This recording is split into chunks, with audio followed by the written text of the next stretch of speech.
Well, it's Friday, no escaping that joyous fact. Not the most joyous of Fridays, however. Flooding, of course, as we have come to live with over a number of years and decades and generations, once again hits eastern Kentucky and Magoffin County. The positive spin on that is that it could be classified as maybe on the higher end of routine, but to some degree still routine nonetheless. No serious flood damages to report. However, we are reporting some flood-related stories tonight, primarily centered around vehicles stalled out in the water as motorists attempted to drive through them. Not, however, in every case was that the situation where at least one situation was a driver from out of the area following his GPS and was in the water on a small Magoffin County road before he even knew what was happening, and he narrowly made it out. We'll take you to the scene of that. We'll talk about that. We'll talk about an improving and drier forecast, glad to say, when I return. I'm Bill Tinker. I've spent the past 19 years defending insurance companies in car crashes, truck crashes, and slip and falls. Are you involved in a case like that? Is the insurance company giving you the runaround about your medical bills, your benefits, or your lost wages? Contact me at McFarland Tinker Law Office. With our combined experience of over 58 years, we're here ready to work for you.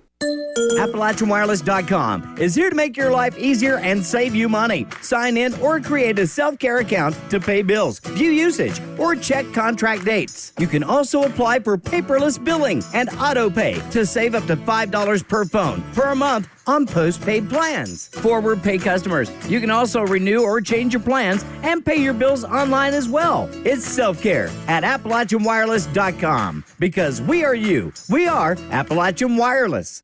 What we have here is our famous chicken sandwich at your Sayersville Lee's, which is also Saturday's special. You can get a chicken sandwich, wedges, and a drink for just $6. Friday's special is a liver or gizzard dinner with 2 homemade sides and a biscuit for just $5.79 plus tax. Let's recap. Chicken sandwich, Saturday special, or get it any day of the week. Fridays, livers or gizzards at your Sayersville Lee's famous recipe. Ratliff & Ratliff Family Dentistry, locally and family-owned since 1969, is now proudly providing treatment for headaches, jaw and muscle pain. They offer trigger point therapy along with Botox to effectively treat and reduce symptoms of TMJ pain. And Dr. Beth Ann, member of the American Academy of Facial Aesthetics, also offers Botox therapy and dermal fillers for all of your cosmetic needs. Call 349-2812 to schedule an appointment and allow their highly trained and friendly staff to take care of all your dental and cosmetic needs. Before we begin our flooding reports this evening and updates, let's talk about a couple of reports elsewhere. Tragically, a fatal auto accident in neighboring Knott County. It was a single car crash that happened in Malley that claimed the life of a woman there. The identity of the deceased or victim is still unknown per notification of the next of kin and their family, but the coroner's office confirming that a female believed to be in her 40s was the woman who lost her life in that crash this morning, and the only one that we know of that was injured to any degree. We're going to talk tonight at length about the flooding, and again, I called it routine to some degree at the start of the program for Magoffin County. Not everyone else. Some counties saw much worse conditions and much more rain than did we, but we saw just about as much as we could stand without it breaching any homes. I don't know of any as of yet. However, with every flooding event in the history of this county and others, there are always incidents of individuals attempting to drive through flood waters, and many of them not succeeding. That's actually the case here in Magoffin County tonight. But just real quickly to kind of drive that point home, it was in West Virginia, Fayette, West Virginia, where an 11-week-old baby was found, I believe still strapped in his car seat after the vehicle that its family was in was swept away in the swollen floodwaters this morning. The initial searches for the vehicle were fruitless. They spent, I'm not sure, an undetermined amount of time just trying to locate the vehicle and couldn't. Waters finally started to recede. They were able to find the vehicle and find the baby, an 11-week-old, which died as a result. here in McGoffin County. We'll get to at least 3 vehicle rescues that happened late last night, early this morning. Before that, a bit of a segue, if you will, let's check in with McGoffin County Judge Executive Matt Wireman, who says he did declare a state of emergency for McGoffin County earlier today, essentially in case there were to be enough damages in other parts of eastern Kentucky, including McGoffin, but more so everyone else, that the governor would request federal funds from the president so that they could recoup their costs to repair what will undoubtedly be dozens and dozens of roads and ditches and drainage issues for McGoffin County roads. However, the judge tells us as well that with that in mind, still no reports, as do we, of any homes being destroyed or flooded, even though some saw waters get very near to it. Primarily, we saw all the normal low-lying areas being flooded. All those places that we generally know, or if the water gets up, it's going to get across the road, and that's in all areas of the county this time. The past rain events, we saw the southern end of the county get hit. We saw in other ones the central and northern part of the county get hit. But this one we saw widespread flooding all across the county, but none of it has been to the levels that we saw in the past couple of flooding events. So we haven't been able to document here personally through either newspaper or the TV show, anyone in the building, of any homes being breached with water. I know some were within millimeters maybe, but I don't know of any homes that got flooded or any businesses. I'm sure some barns and some structures did. I've not had any calls to my office that I'm aware of water making it into homes. Seeing a social media post that it's getting close and those kind of things is about the extent of what I've seen for the most part. That doesn't mean that it didn't get into some houses, because it did get up significantly in some areas, but generally speaking, most of the water that we've seen has been across roadways and causing damages there rather than causing them to personal property and homes. I'm assuming you guys haven't even been able to assess, because still there's a lot of county roads still covered. What you're going to have to deal with. There's kind of a significant amount of damage. We're somewhere in the 40 to 50 range as far as being reported, or that we've noticed and seen ourselves. I've got crews been out all day, and they're going to work this weekend too, trying to get things caught back up. We saw a lot of the tiles get plugged off. We went through the winter time and the fall where all the leaves have fell and branches and from the wind storms and all the things that we've had plugged off a lot of tiles, and a lot of them have been quick fixes. But some of them, when you have a branch or something across the inlet side of a tile or covered, the pressure on it will wash the tile out. So we've had some of those. Had several mudslides that's pushed dirt and mud and debris across some roadways. But other than that, that's been the general type of things that we've seen. And like you said, the water's still receding, so there's likely to be more that'll be reported in the days to come. A couple of trouble areas that I want to pass along, and I know they're not county roads, but I know it just came to mind that I'm assuming you're probably more aware of than I, but I have a wife who travels that road daily or week daily, and I know lower end of town here, there's a runoff that comes off of one hillside, and it's right across the main road. I think there is a culvert that goes underneath right there, just at the very end of West Maple, that causes some issues for homeowners on the other side. But more so than that, down on 460, there's down there close to where the old Mountain Liquor Store was, just before you get that, there's a tile there that I know causes serious issues. It's been doing that for a long, long time. Has that ever been? That's been addressed multiple times, and I'm not sure exactly what the issue is, but I personally make calls to the state on that myself. There's just it's a drainage tile issue in that area. The engineers are aware of it. I don't know if there's land issues or whatever involved, but it's been addressed verbally multiple times, and it doesn't take a significant flooding event for water to get across there. It's one of those spots that just a heavy rain will push water out into the road. But 460 in general, growing up here, I can't recall in my younger days out traveling the road during flooding, 460 getting crossed as many times as it does now. That's one of the things that I've addressed with the Corps of Engineers. The Licking River all the way down through there is just a crisscross of, or almost a netting of logs all the way down through there, and the water's got nowhere to run. That backs the water up, and it starts flooding 460. Like I said, the addressing that with the Corps of Engineers has been something that I've done several times, but it's one of them lengthy processes that we may never see it fixed in our lifetime. So it's something we're just going to have to live with, I guess.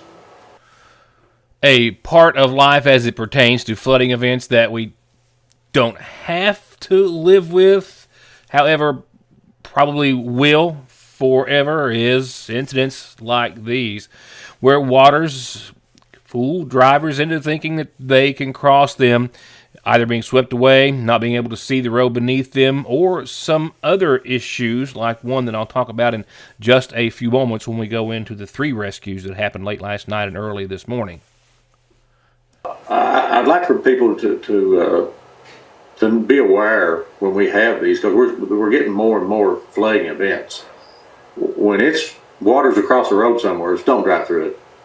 Last night we had multiple people drove right in the middle of the water as it was rising, and their vehicles flooded out. And we're having to send a rescue squad here, send a rescue squad there, and then those vehicles end up sitting there in the roadway until the water recedes. We were fortunate that I don't think we had anybody injured, but there's just multiple places. I know at one time I think we had 3 or 4 vehicles within an hour stranded because of people driving through high water. That saying, turn around, don't drown, that could be you, the person drowning, driving through it. The water's a lot more powerful and dangerous than people realize. And in addition, out here just on Route 7 by the rescue squad going up through there past Cheyenne, if it gets up too big and you start pushing water, you're going to push it up on businesses and other things, and it's just not worth it. Just turn around. There's other ways to go, or just stay home. It's an unnecessary issue that we have to deal with every time it rains. And again, 3 of those situations happened last night that we are aware of here in McGoffin County. And one of them was actually GPS related, and for a couple of different ways that I'll explain in just a few moments. At Golden Law Office, our attorneys previously represented the nation's largest insurance and trucking companies, handling cases involving serious personal injury and death. We know their strategies, how they will defend the case, and what factors drive large settlements. The attorneys at Golden Law Office can use this inside knowledge to ensure your case is handled effectively and aggressively. Hiring Golden Law Office provides you with a strategic advantage. Call Golden Law Office today.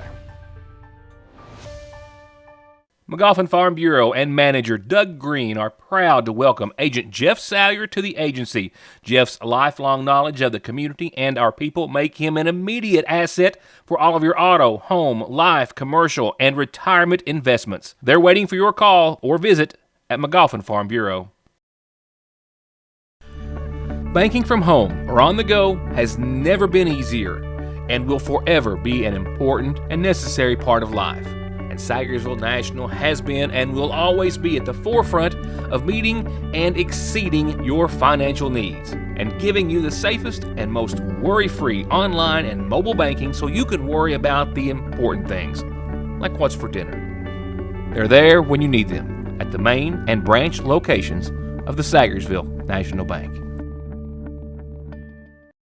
Hello, I'm Dr. Cheryl Stalder-Cheney, podiatrist currently located in Sayersville, Kentucky. I've been servicing patients within Eastern Kentucky for the past 20 years. Our feet are the foundation for everything we do, and whether you're suffering from fractures or injuries, need custom orthotics, diabetic foot care, sports medicine, heel pain, wound care, or anything else foot related, relief is just one step away. Welcome to Hope Family Podiatry Center, where we take care of all of your podiatric needs. Located on the Parkway next to Hope Pediatrics.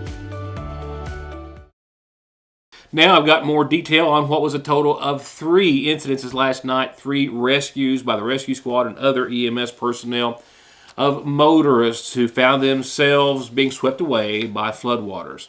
One was not actually attempting to drive through flood waters, but found himself immediately submerged therein. Since yesterday, we had 3 rescues, one on Route 7, a couple on Route 40, then we had this over here on Gifford. A man not from here, traveling down the mountain parkway, obeying, as we often do, his GPS, which took him off of the parkway, off of the beaten path, and directly into floodwaters off of Gifford Road. He's heading to Moorhead, and the GPS showed him take this road and come down through here, and then it's too late. He was in the water. He said he's swum a long ways to our resident. Then we had to come out like this morning about 3:30 and get him. It took us about 6 o'clock to get him out of here. Any sign of the car yet? Still ain't found no vehicle yet.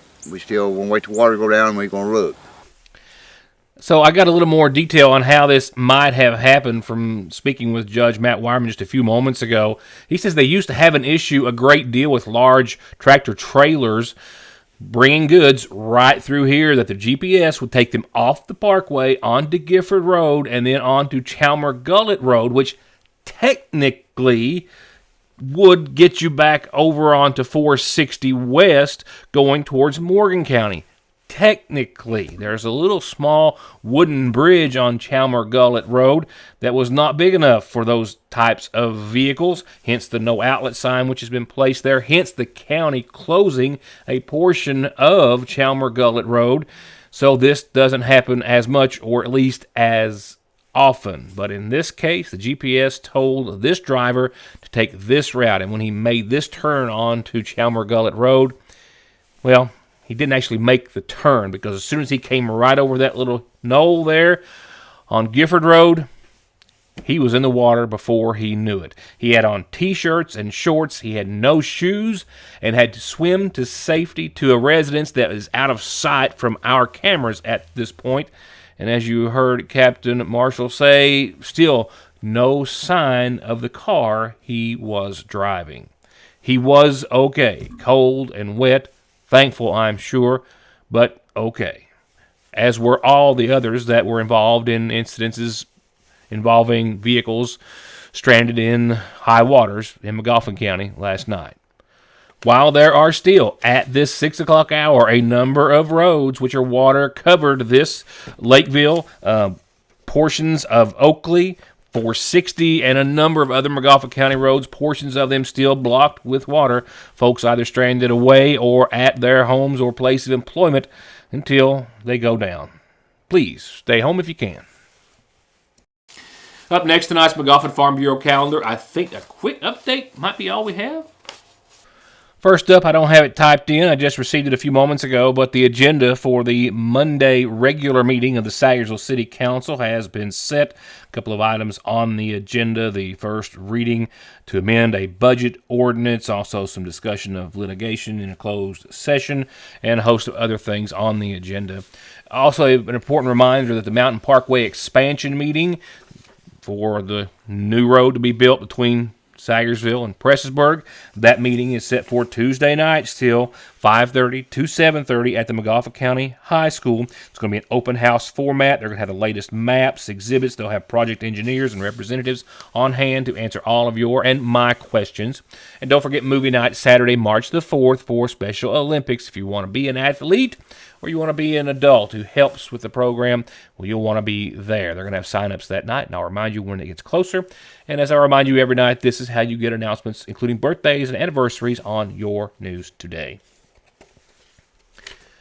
From there, I have a reminder of services that begin tomorrow at 3 for Dottie Lou Montgomery Collins, who passed away following a long illness, preceded in death by her husband, the late Captain Eddie Collins. She survived by her husband, Nicholas Kraft, and 2 children, James Christopher and Chantel Collins Settles, a stepchild, Patty Leahy, and 2 grandkids. Services starting tomorrow at 3 from the McGoffin County Funeral Home.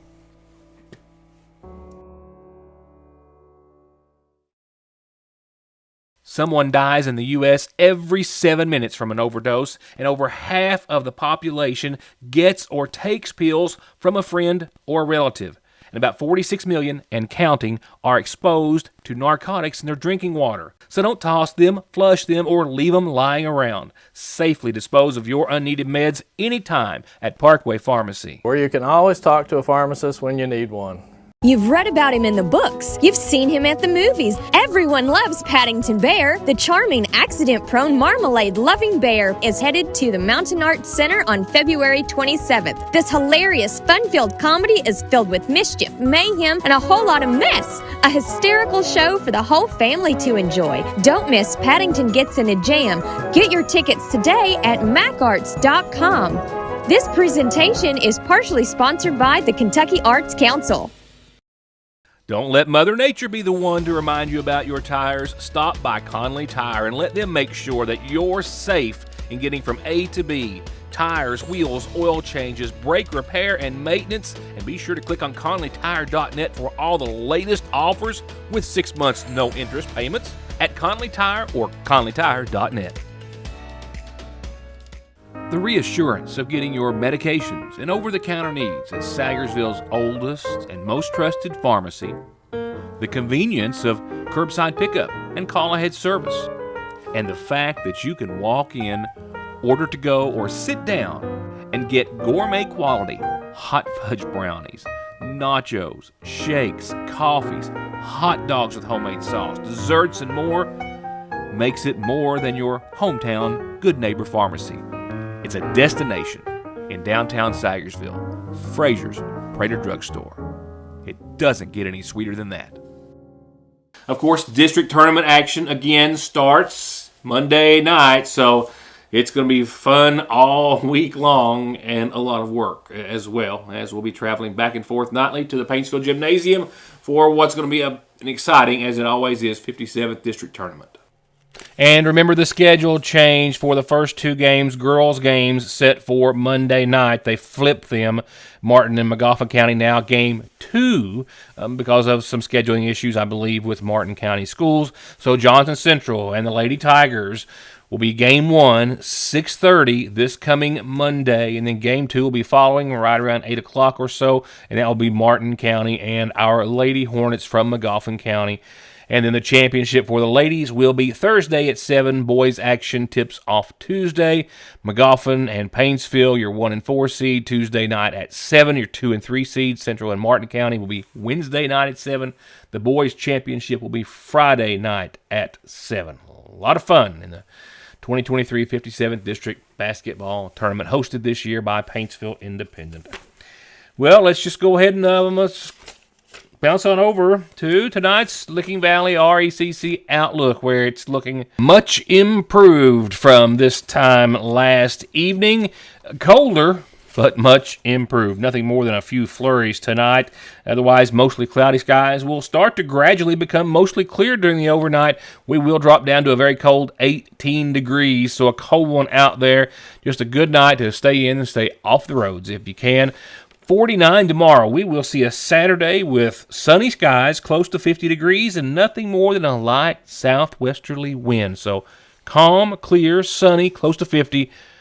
A fast improvement. And Sunday, not that bad either. After we see about 26 in the morning from the night before, we'll see 56 for daytime highs, mostly sunny skies. Winds will pick back up out of the southwest up to 20, 23 miles per hour or so at times, but no showers or rain or anything on your Sunday. And a low of 41 that night, so another nice, albeit breezy day in the neighborhood. We will start off with more nice conditions on Monday, at least for a half a day or so. I think a chance of showers to the tune of 50% in the afternoon, but we'll hit 58 and see partly sunny skies before that, and then again a chance of showers. We have a warm front rolling through next week that could give us some significant and possibly heavy rain at times. We'll just have to wait and feel this out when it gets a bit closer, and I will be with you before it does. But that 50% chance of showers for the latter half of Monday rolls on into next Tuesday with partly sunny skies, but a 70% chance of showers. And look at all that warm air. 60 Tuesday with some sun and showers. 70 Wednesday, 74 Thursday, and you'll notice some clouds, some sun, and some shower chances. I'm hoping that the showers will be on the lighter side of things, but again, a pretty pretty potent little warm front that's going to really warm things up to the 70s. I love it.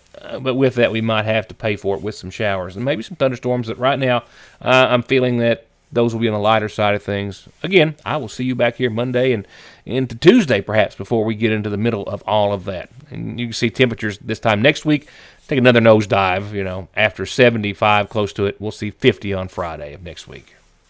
And that's going to wrap it up for this Friday. I hope your weekend is calm, relaxing, and whatever else you so choose it to be.